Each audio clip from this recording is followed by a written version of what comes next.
Bonjour et bienvenue à cette vidéo de préparation à l'examen civique, nécessaire pour toute demande de naturalisation, de carte de résident ou même de titre de séjour pluriannuel. Le jour de votre examen, vous devrez répondre à 40 questions, dont 12 sont des questions de mise en situation.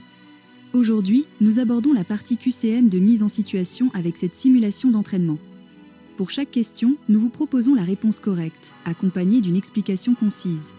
Dans la description de cette vidéo, vous trouverez d'autres exemples de QCM que nous vous recommandons vivement de consulter pour bien préparer votre examen.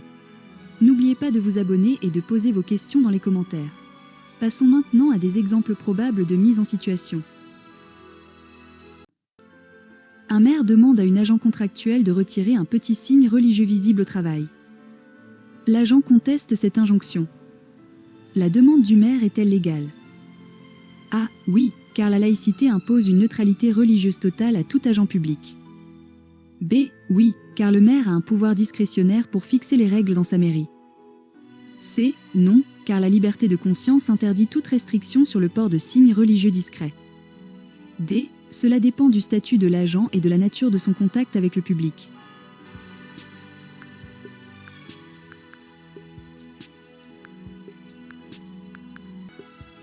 Réponse D. Seuls les agents publics représentant l'autorité de l'État, fonctionnaires, magistrats, ou en contact permanent avec les usagers sont soumis à une obligation stricte de neutralité. Des citoyens lancent une grève fiscale en retenant une partie de leur impôt pour protester contre un projet gouvernemental. Ce mode d'action est-il conforme aux devoirs du citoyen? A. Oui, c'est une forme légitime d'expression politique et de résistance à l'impôt. B. Oui, car l'impôt est volontaire et chacun contribue comme il l'entend. C. Non, car l'impôt est un devoir constitutionnel. Son paiement ne peut être conditionné. D. Non, sauf si une majorité de citoyens décide collectivement de cette action.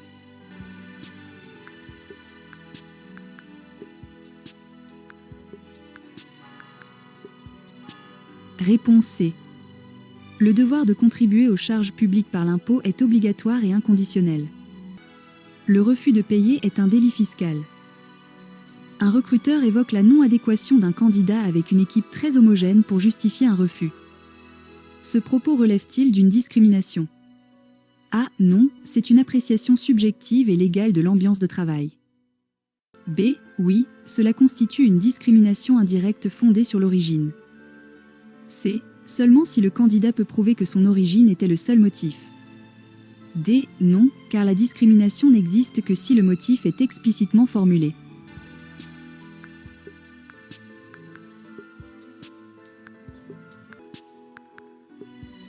Réponse B. Les propos laissent supposer un critère de recrutement lié à l'origine, constitutif d'une discrimination même indirecte. La charge de la preuve peut incomber à l'employeur. Une manifestation déclarée est dispersée car un groupe violent en marche casse. La décision du préfet est-elle toujours légale? A. Oui, le préfet peut toujours disperser une manifestation si l'ordre public est menacé. B. Non, la liberté de manifestation est absolue et ne peut être restreinte.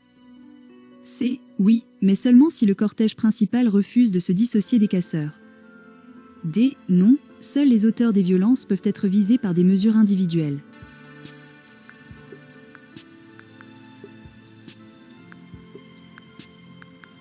Réponse A. L'autorité administrative peut interdire ou disperser un rassemblement si elle estime qu'il présente un risque d'atteinte grave à l'ordre public. Un commerçant invoque la possible ruine de son entreprise pour être exempté de son devoir de jurer. Ce motif est-il recevable? A. Oui, les obligations professionnelles constituent un motif légitime d'exemption. B. Non, le devoir de jurer est une charge publique obligatoire sans exception. C. Oui, s'il apporte la preuve que son absence entraînerait une fermeture définitive. D. Non, mais il peut demander un report de sa convocation pour ce motif.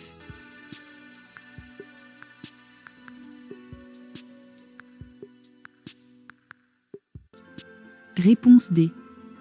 L'exemption pour motif grave, comme une situation économique critique, n'est pas automatique. Le président de la cour d'assises peut accorder un report. Une mairie finance des visites scolaires dans une cathédrale avec écoute de musique sacrée. Un parent athée peut-il s'y opposer? A. Non, la cathédrale étant un monument historique, la visite relève de la culture. B. Oui, Toute activité dans un édifice religieux est interdite à l'école publique. C. Oui, si la visite a un caractère cultuel et non purement patrimonial. D. Non, car la laïcité autorise la découverte des religions à l'école.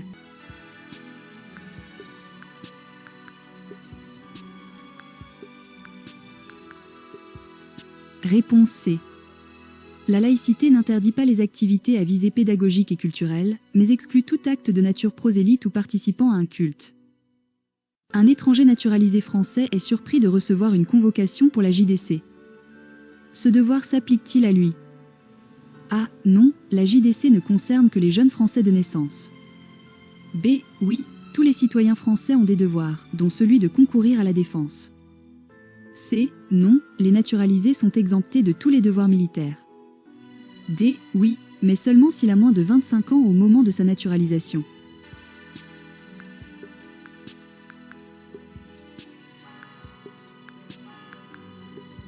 Réponse B. Tout citoyen français, qu'il soit français de naissance ou naturalisé, a le devoir de concourir à la défense nationale. La JDC en est une des formes. La police interroge un gardé à vue tard dans la nuit sans avocat, arguant de la difficulté d'en trouver un. Cette procédure est-elle régulière? A. Oui, l'interrogatoire peut avoir lieu sans avocat si cela est nécessaire à l'enquête. B. Non, le droit à l'assistance d'un avocat est garanti dès le début de la garde à vue. C. Oui, mais seulement si le suspect y consent expressément. D. Non, l'avocat n'est obligatoire qu'au moment de la présentation au juge.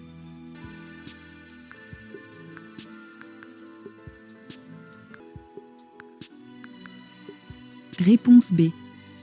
Toute personne gardée à vue a le droit d'être assistée par un avocat dès le début de la mesure, de manière effective.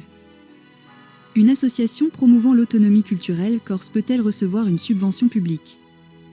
A. Non, car cela contreviendrait au principe d'indivisibilité de la République. B. Oui, car la promotion des cultures régionales est autorisée. C. Non, car toute association politique est interdite de subvention. D. Oui, à condition que son objet ne remette pas en cause l'unité nationale.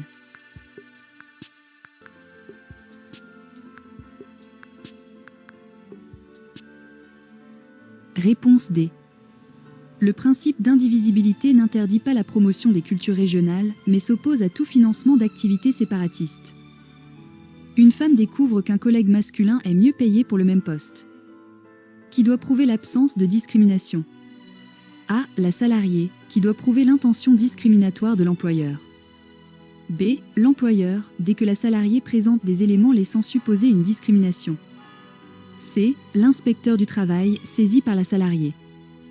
D. Personne, car les salaires sont confidentiels et librement négociés.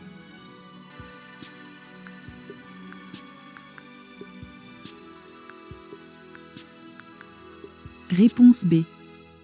En matière de discrimination, après présentation par le salarié de faits laissant supposer son existence, c'est à l'employeur de prouver que sa décision est justifiée par des éléments objectifs.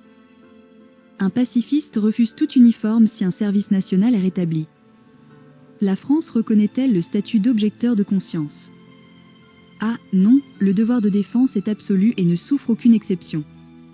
B. Oui, et l'objecteur peut être totalement exempté de toute forme de service. C. Oui, mais il peut être astreint à un service civil de remplacement. D. Non, sauf pour les motifs religieux dûment attestés.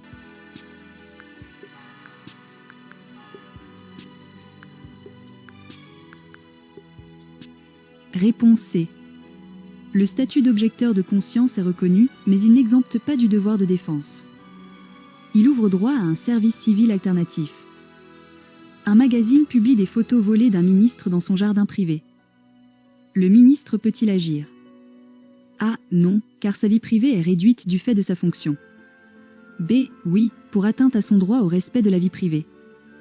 C. Non, sauf si les photos portent atteinte à sa dignité. D. Oui, mais seulement pour diffamation si l'article est mensonger.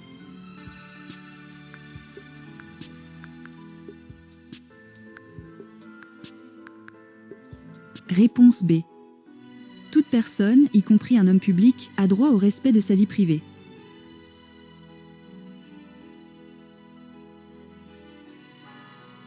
N'oubliez pas de consulter les vidéos sur les autres thématiques, qui se trouvent dans la description, de vous abonner et de poser vos questions en commentaire. Bon courage et à la prochaine!